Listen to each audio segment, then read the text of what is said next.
ચાલો વિદ્યાર્થી મિત્રો નમસ્કાર। તો હવે આપણે જે ઉષ્માગતિ શાસ્ત્ર ચેપ્ટર છે એની અંદર લાસ્ટ લેક્ચરની અંદર આપણે વાત કરતા હતા। તો એની અંદર લાસ્ટ લેક્ચરની અંદર વિદ્યાર્થી મિત્રો આપણે કાર્ય છે એ સમજ્યા અને એના ઉપરથી આપણે છે એ સૂત્ર છે એ સૂત્ર તાર્યું। હવે આજના લેક્ચરની અંદર આદર્શ વાયુ, તો આદર્શ વાયુ કોને કહેવાય તો એ તો આપણે બધાને ખબર જ છે। તો આજના ટોપિકની અંદર આદર્શ વાયુનું સમતાપી અને મુક્ત વિસ્તરણની વાત કરવાની છે। તો એની અંદર આદર્શ વાયુ છે, નાનો એવો ટોપિક બાકી હતો આપણે ગયા લેક્ચરની અંદર। આદર્શ વાયુનું સમતાપી, આદર્શ વાયુનું સમતાપી અને મુક્ત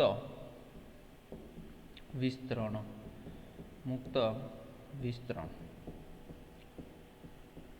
હાલો, તો એની અંદર આદર્શ વાયુ છે શૂન્ય અવકાશમાં છે, શૂન્ય અવકાશમાં સમતાપી એટલે તમને બધાને ખબર છે, સમ એટલે શું થશે સરખું, અને તાપી એટલે શું થશે તાપમાન। એટલે જ્યાં શૂન્ય અવકાશની અંદર છે એ તાપમાન કેવું છે તો તાપમાન આપણે કેવું રાખશું અચળ, અને એનું મુક્ત વિસ્તરણ કરવાનું છે। તો એ વિસ્તરણ માટે W બરાબર છે એ શું થઈ જશે તો W એટલે કાર્ય, તો કાર્ય W બરાબર છે એ 0 થશે। શું કા 0 થશે તો એની અંદર આપણે ખબર છે કે શૂન્ય અવકાશ હોય તો શૂન્ય અવકાશની અંદર બાહ્ય દબાણ એટલે કે P એક્સટર્નલ, જે આપણે આગળના પ્રયોગની અંદર આગળના લેક્ચરની અંદર જે પિસ્ટનવાળો જે પ્રયોગ મેં તમને સમજાવ્યો હતો એની અંદર આપણે શું કહેતા હતા કે જો બાહ્ય દબાણ વધારે હોય તો પિસ્ટન છે એ અંદરની તરફ ખસે છે। તો અહીંયા આપને ખબર જ છે કે ભાઈ શૂન્ય અવકાશ હોય તો અહીંયા P એક્સટર્નલ ઇક્વલ ટુ શું થાય 0, એટલે કે બાહ્ય દબાણ છે એ શું છે 0 છે। અને ઝૂલે પણ આ પ્રયોગ છે એ પ્રયોગની અંદર નક્કી કર્યું કે Q ઇક્વલ ટુ 0 થશે અને ડેલ્ટા યુ યાંત્રિક ઉર્જા છે તો એ યાંત્રિક ઉર્જામાં પણ છે એ તફાવત શું થશે 0 થશે। તો એની અંદર જે આપણે આગળ સમીકરણ છે એ સમીકરણ ભણી ગયા કે ભાઈ યાંત્રિક ઉર્જા છે ડેલ્ટા યુ ઇક્વલ ટુ શું હતું તો યાંત્રિક ઉર્જા delta U equal two Q plus W, Q એટલે ઉષ્મા અને W એટલે કાર્ય। તો એ સમતાપી પ્રતિવર્તી અને અપ્રતિવર્તી ફેરફારો માટે નીચે પ્રમાણે છે એ શું કરી શકાય રજૂ કરી શકાય। તો એ 3 સમીકરણો છે એ 3 કન્ડિશનની અંદર આપણે લખવાના છે। તો પહેલું આપણે એની અંદર કહીએ સમતાપી અપ્રતિવર્તી, શું કહું છું અપ્રતિવર્તી પ્રક્રમ માટે એટલે કે પ્રક્રિયા માટે। અપ્રતિવર્તી પ્રક્રમ માટે એટલે એનો મિનિંગ તમને બધાને ખબર જ છે। અપ્રતિવર્તી પ્રક્રિયા એટલે પ્રક્રિયા છે એ કેવી હોય અપ્રતિવર્તી હોય। તો અપ્રતિવર્તી પ્રક્રિયા હોય તો Q ઇક્વલ ટુ છે એ શું થશે તો ડેલ્ટા યુ ઇક્વલ ટુ 0, તો Q ઇક્વલ ટુ છે એ આપણે ઇક્વલ ટુ લખવું હોય તો શું લખાય માઇનસ છે એ W, અને માઇનસ W છે તો એની અંદર ઇક્વલ ટુ શું લખાશે તો P external VF minus P delta V લખાશે ને। તો આપને છે એ ખબર છે P ડેલ્ટા V, તો P ડેલ્ટા V એટલે સૂત્ર આપણે આગળ ભણી ગયા કે P external equal to delta V એટલે શું થશે VF માઇનસ VI। ઓકે, સમજણ પડી ગઈ બધાને? હાલો, ત્યાર પછી સમતાપી છે એ પ્રતિવર્તી પ્રક્રમ હોય, આ અપ્રતિવર્તી પ્રક્રમની વાત કરી। હવે બીજું આપણે કન્ડિશન છે એ સમતાપી પ્રક્રિયા છે અને વળી પાછી પ્રક્રિયા કેવી છે પ્રતિવર્તી છે। તો એ પ્રતિવર્તી પ્રક્રિયા છે એ પ્રક્રમ માટે જો આપણે સૂત્ર લખવું હોય તો એ પ્રક્રિયા માટે Q ઇક્વલ ટુ તો શું થશે માઇનસ W, તો એના ઇક્વલ ટુ આપણે સૂત્ર લખવું હોય તો શું થશે W ઇક્વલ ટુ એ આપણે સમતાપી માટે છે એ આગળ આપણે ભણી ગયા છીએ। તો એની અંદર આપણે સૂત્ર પણ તાર્યું હતું, શું હતું તો એ તો આપણે ખાલી અહીં લખવાનું જ છે, એ આગળના લેક્ચરની અંદર સૂત્ર તાર્યું હતું કે ભાઈ NRT upon W reversible equal to સૂત્ર તાર્યું છે। તો NRT અપોન છે NRT ઇન્ટુ ln શું થશે VF માઇનસ VI, શું થશે VF છે અપોન શું થશે વીઆઈ. હવે આ ln છે એને લોકમાં ફેરવી નાખો. આ તો આપણે આગળ ભણી જ ગયા છીએ. 2.303 nRT ઇન્ટુ શું થશે log VF અપોન છે વીઆઈ. ઓકે, સમજણ પડી ગઈ? હાલો, તો આ સૂત્ર છે એ કોના માટે છે? સમતાપી છે એ પ્રતિવર્તી પ્રક્રમ માટે છે. અને હવે સમોષ્મી પ્રક્રમ માટેની વાત કરીએ તો સમોષ્મી ફેરફાર માટે ક્યુ ઇક્વલ ટુ શું હોય? તો ત્રીજી કન્ડિશન છે સમોષ્મી પ્રક્રમ. તો સમોષ્મી પ્રક્રમ એટલે એની અંદર શું થશે? ઉષ્મા છે એ ઉષ્મા, સમ એટલે સરખું અને મોસમી એટલે ઉષ્મા. તો સમઉષ્મી ફેરફાર માટે છે એ શું થશે? તો એના માટે પ્રક્રમ માટે છે ક્યુ બરાબર છે શું લેશું આપણે? તો ક્યુ બરાબર છે 0. તો એના માટે છે ક્યુ બરાબર છે એ આપણે શું લેશું? 0. તો એની અંદર આપણે હમણાં સૂત્ર એ લખ્યું છે કે ભાઈ ડેલ્ટા યુ ઇક્વલ ટુ શું હતું સૂત્ર? તો ડેલ્ટા યુ ઇક્વલ ટુ સૂત્ર આપને ખબર જ છે ક્યુ પ્લસ ડબલ્યુ.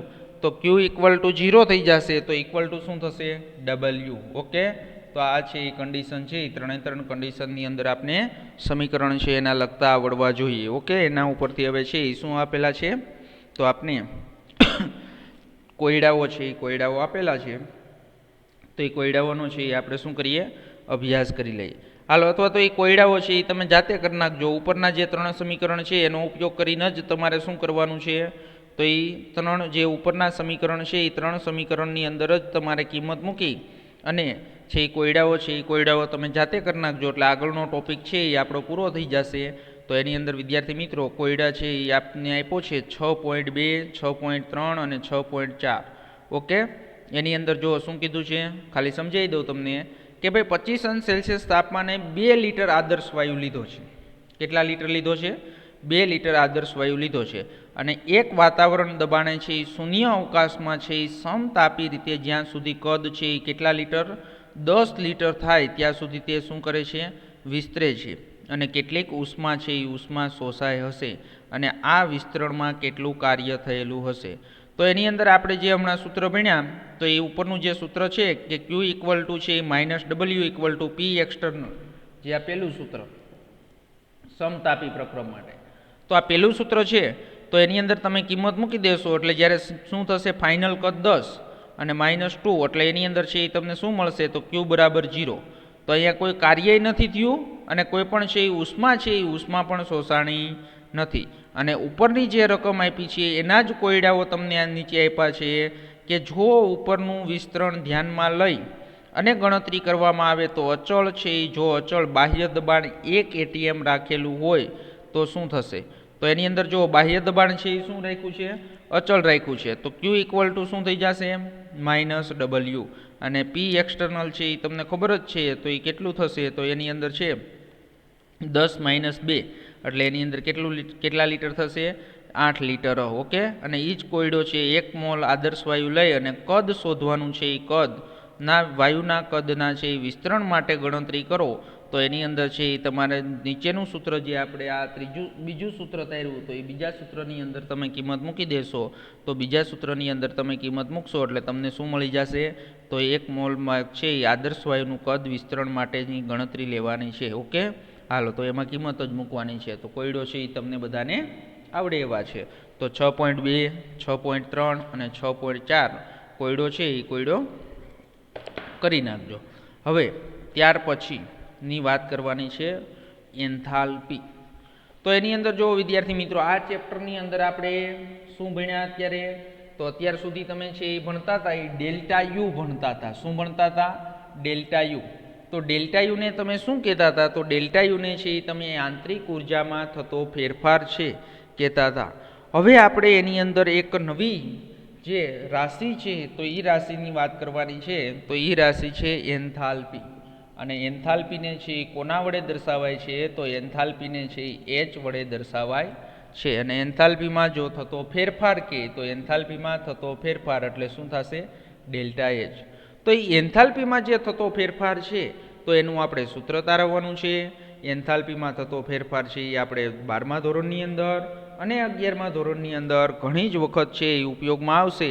એટલે વિદ્યાર્થી મિત્રો આ છે એ તમારે અહીંયા સમજવાનું છે. તો એની અંદર આ એક ઉપયોગી નવું અવસ્થા વિધેય છે. શું છે આ? એક નવું ઉપયોગી અવસ્થા વિધેય. તો એ અવસ્થા વિધેય જે એન્થાલ્પી છે એનું આપણે શું કરવું છે? તો એન્થાલ્પીનું છે એ આપણે સૂત્ર છે એ સૂત્ર તારવવું છે અને એન્થાલ્પીનું સૂત્ર બધાને તારવતા આવડવું જોઈએ. હાલો, તો વિદ્યાર્થી મિત્રો, આપણે અચળ કદ છે એ કેવું રાખવું છે? અચળ.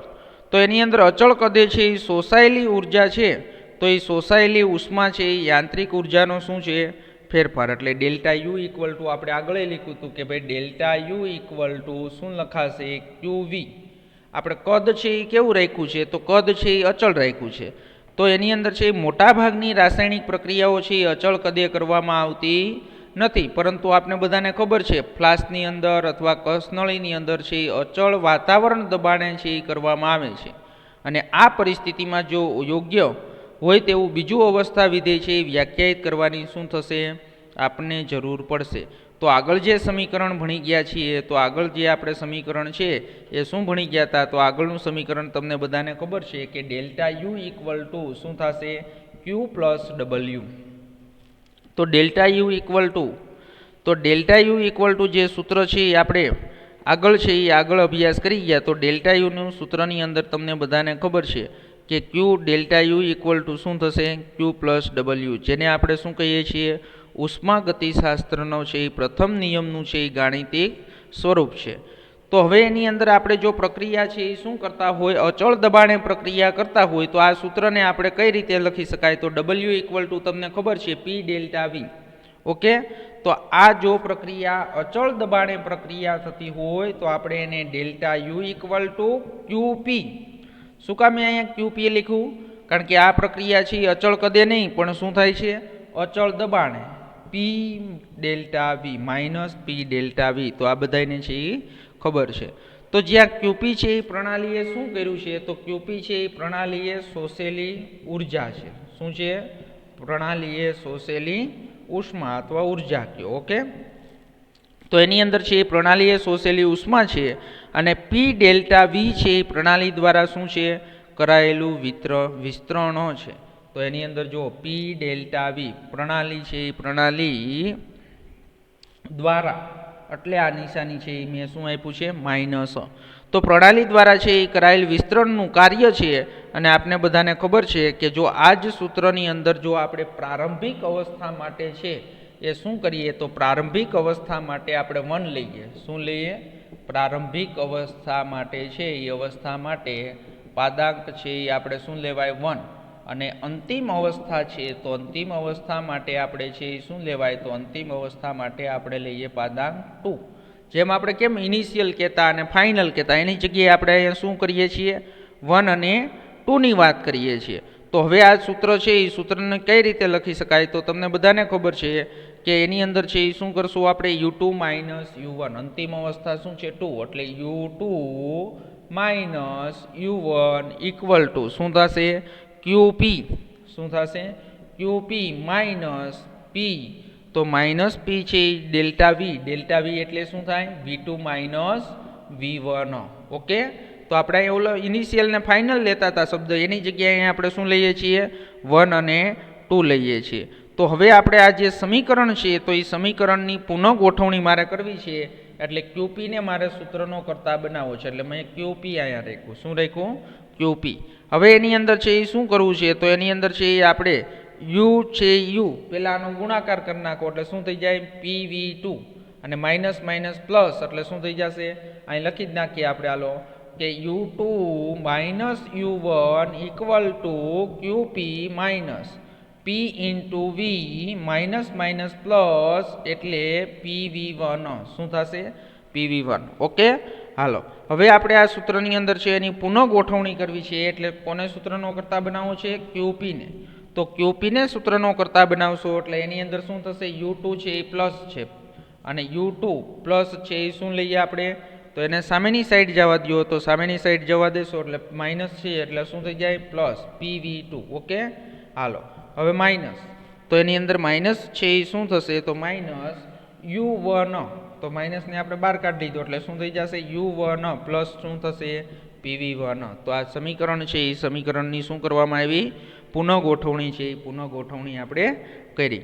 ઓકે, હવે એની અંદર છે એ આપણે કે જેને છે નવું એક ઉષ્માગતિશાસ્ત્ર વિધેય છે એ વ્યાખ્યાયિત કરી શકાય, અને જેને આપણે શું કહીએ છીએ તો જેને એન્થાલ્પી એચ એટલે કે ગરમ કરવું અથવા ઉષ્મા સમાવિષ્ટ વસ્તુ તરીકે ગણી શકાય, તો એની અંદર છે એ શું થશે તો એચ ઇક્વલ ટુ એચ એટલે શું છે એન્થાલ્પી, તો એચ ઇક્વલ ટુ છે એ શું સૂત્ર થશે તો યુ એટલે યાંત્રિક ઉર્જા અને પ્લસ શું થશે પીવી એટલે શું થશે પીવી. ઓકે, તો આ નવું એક અવસ્થા વિધેય છે આપણે ઉમેરીએ છીએ એન્થાલ્પી.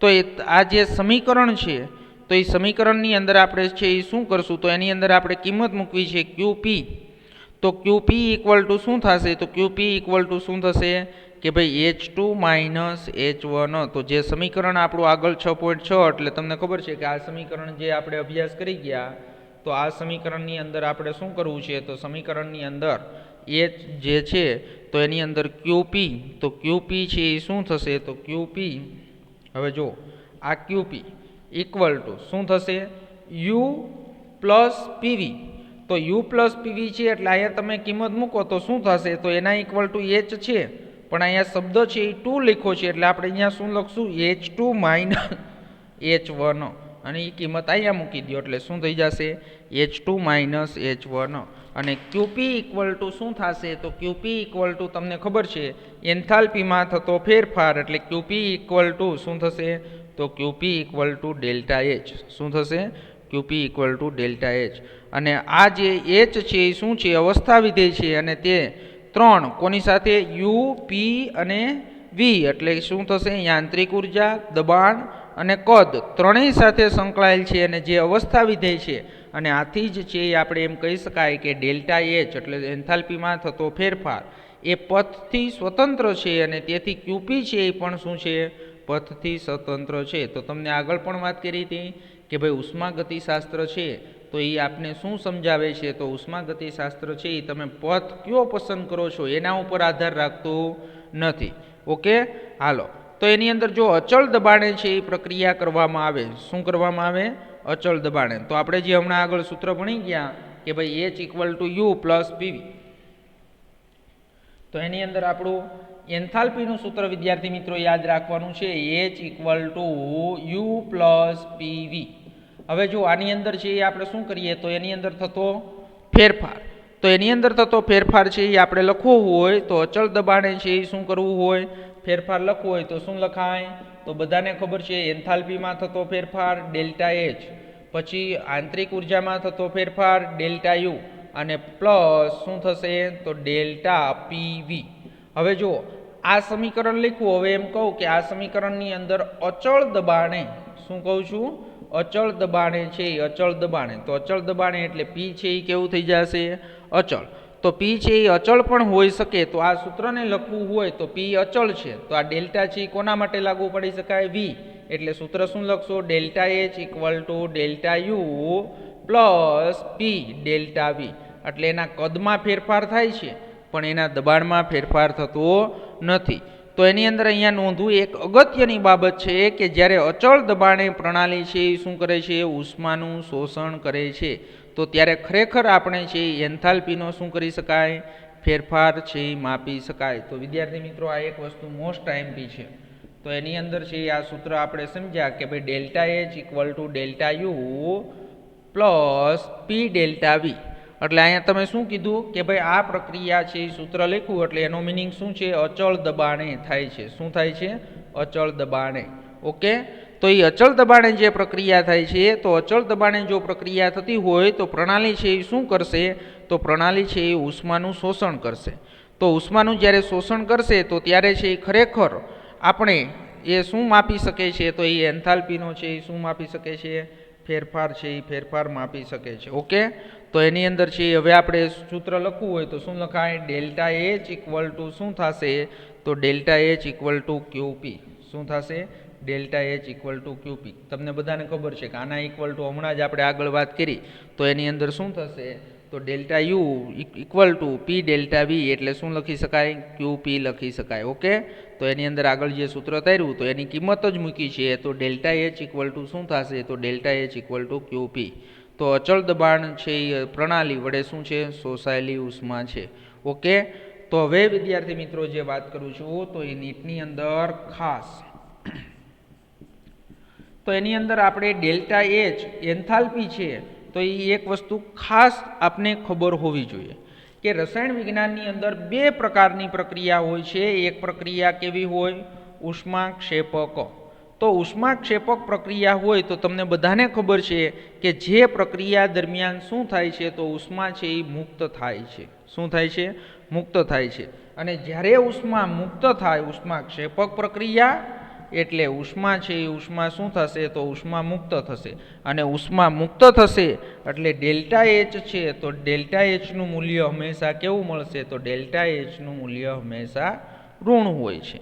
અને બીજી પ્રક્રિયા તમને બધાને ખબર છે ઉષ્મા છે ઉષ્મા શોષક.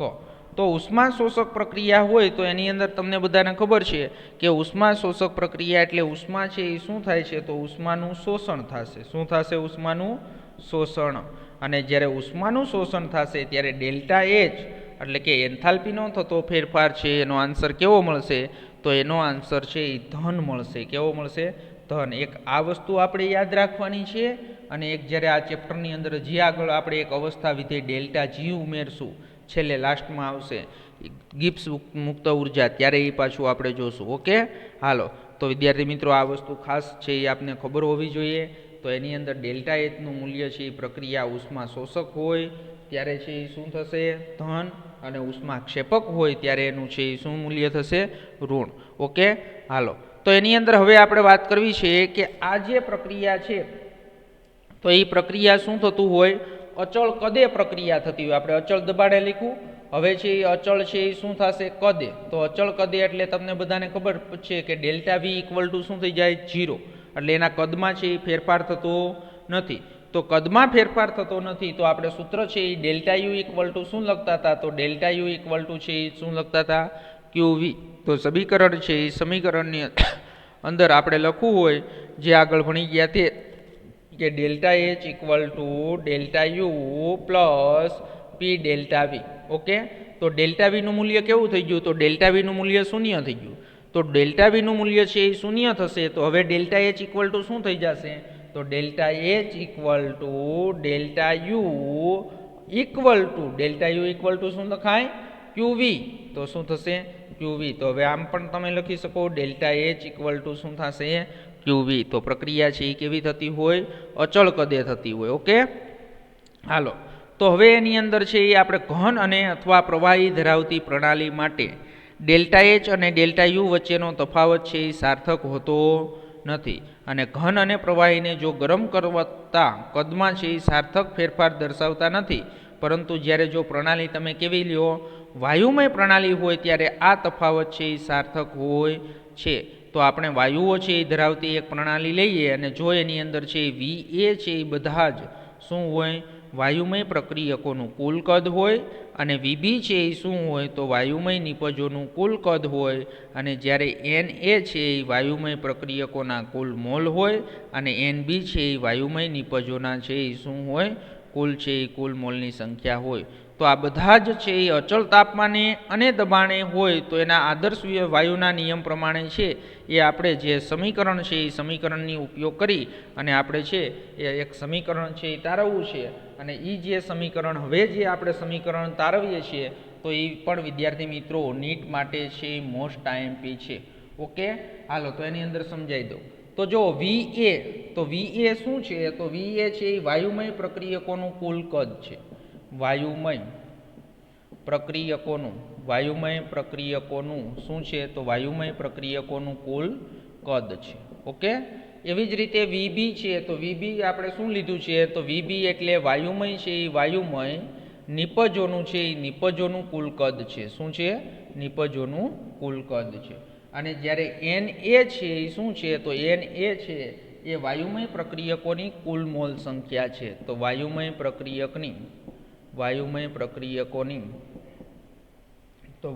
પ્રક્રિયકો છે એ પ્રક્રિયકોની કુલ મોલ સંખ્યા છે. શું છે? કુલ મોલ સંખ્યા છે. ઓકે, અને જ્યારે NB છે તો NB શું છે? તો NB વાયુમય નિપજોની છે એ નિપજોની કુલ મોલ સંખ્યા છે. ઓકે, હવે આપણે બધાને આદર્શ વાયુ સમીકરણ આગળના ચેપ્ટરની અંદર ભણી ગયા. સામાન્ય સમીકરણ, આદર્શ વાયુ સમીકરણ તમે શું લખો છો? તો કે ભાઈ આદર્શ વાયુ સમીકરણ છે એ વાયુ સમીકરણ શું લખાય? પીવી બરાબર એનઆરટી. ઓકે, હાલો, તો આદર્શ વાયુ સમીકરણ શું છે? પીવી બરાબર એનઆરટી લખી શકાય. તો હવે આપણે એ માટે અને બી માટે લખવું હોય તો શું લખાય? તો કે પી અચળ છે, વી એ એટલે કોણ શું થયું? પ્રક્રિયક, ઇક્વલ ટુ શું થશે? એન એ અને આરટી વળી પાછા અચળ છે. એવી જ રીતે પી વી બી ઇક્વલ ટુ શું લખાશે? N B RT. શું લખાશે? N B RT. ઓકે, હાલો, તો હવે આ સમીકરણ છે એ સમીકરણને આપણે શું કરીએ છે? પીવીબી માઇનસ કરીએ તો પીવીબી માઇનસ શું થશે? પીવીએ. તો ઇક્વલ ટુ શું થશે? તો ઇક્વલ ટુ છે આપણે શું લખી શકાશે? એન બી આરટી માઇનસ શું થશે? એન એ આરટી. ઓકે, હાલો, હવે એની અંદર આપણે શું કરવું છે? તો એની અંદર આપણે ખબર છે કે એન બી અને એન એ, તો આરટીને છે આપણે શું કરીએ? સામાન્ય કાઢી લઈએ. એટલે અહીંયા પી સામાન્ય કાઢી લઈએ એટલે પી ઇક્વલ ટુ શું થશે? તો પી ઇન્ટુ વી બી માઇનસ વી એ. ઓકે, હાલો, અહીંયા છે આપણે શું સામાન્ય કાઢી લઈએ? તો એની અંદર છે એન બી માઇનસ એન એ એટલે આરટીને આપણે શું કાઢી લીધો? સામાન્ય કાઢી લીધો. ઓકે, હાલો, હવે એની અંદર આપણે છે એ સૂત્રની અંદર છે એ સૂત્રની અંદર શું થશે? તો આ વીબી માઇનસ વી એટલે એને ડેલ્ટા વી કહેવાય. એટલે પી ડેલ્ટા વી શું થશે? P delta V. ઓકે, હાલો, પી ડેલ્ટા વી છે. તો હવે એની અંદર આને કેવું હોય તો એને શું કહેવાય? Delta NG. શું કહેવાય આને? Delta NG. અને ઇન્ટુ શું થશે? તો ડેલ્ટા એનજી ઇન્ટુ શું થશે? આરટી. જો ડેલ્ટા એન એટલે શું છે? મોલમાં થતો ફેરફાર. પણ એની અંદર જે જી શબ્દ વાપરેલો છે એ શેના માટે છે? તો એ એક વસ્તુ ખાસ યાદ રાખજો કે જી શબ્દ છે એ શું છે? તો વાયુમય નિપજોની કુલ મોલ સંખ્યા અને વાયુમય પ્રક્રિયકોની કુલ મોલ સંખ્યાનો શું છે? તફાવત છે. તો હવે જે આપણે સમીકરણ છે તો એની અંદર આગળ જે આપણે સમીકરણ છે એ ભણી ગયા એન્થાલ્પીનું સમીકરણ. ખાસ જોજો અહીંયા delta H equal to delta U plus શું લખતા હતા? P delta V. લખ્યું આપણે સમીકરણ પી ડેલ્ટા વી. હવે અહીંયા પી ડેલ્ટા વીની શું મૂકવાની છે? તો કિંમત મૂકવાની છે. આપણે અહીં તારવી તો હવે સમીકરણ શું થઈ જશે? Delta H equal to delta U plus શું થયું? પી ડેલ્ટા વી છે એનું સમીકરણ છે ડેલ્ટા એનજી. શું થશે? ડેલ્ટા એનજી ઇન્ટુ શું થશે? આરટી. ઓકે, તો આ છે એ શું મળ્યું આપને? સમીકરણ. તો એ સમીકરણ બધાને આવડવું જોઈએ. હાલો, તો હવે જે સમીકરણ આપણે જ્યારે વાયુમય છે એ વાયુમય પ્રક્રિયક અને નિપજ લીધા ત્યારે આ સમીકરણ છે એ તમને આવડવું જોઈએ. તો આ જે સમીકરણનો છે એ તમે અભ્યાસ કર્યો તો સમીકરણ શું છે? તો delta H equal to delta U plus delta NG RT. અને સમીકરણ છે એ સમીકરણ ઉપરથી શું થશે? તો ડેલ્ટા યુ અને ડેલ્ટા એચની ગણતરી કરવામાં આવશે. ઓકે, તો વિદ્યાર્થી મિત્રો આપણે અહીંયા સુધી રાખીએ. જે એન્થાલ્પી છે એ સમજાવ્યું. હવે આવતા લેક્ચરની અંદર છે એ તમારે શું કરવાનું છે? તો આવતા લેક્ચરની અંદર આપણે દાખલો ગણશું અને માત્રાત્મક ગુણધર્મ અને વિશિષ્ટ ગુણધર્મ છે એની આપણે વાત કરશું. તો અહીંયા સુધી વિદ્યાર્થી મિત્રો કમ્પ્લીટ આ કરી નાખજો અને ત્યાર પછીના નેક્સ્ટ લેક્ચરની અંદર છે એ માત્રાત્મક અને વિશિષ્ટ ગુણધર્મ છે એ ગુણધર્મની આપણે વાત કરીશું. ઓકે, હાલો, તો અહીંયા સુધી કમ્પ્લીટ તૈયાર કરી નાખજો.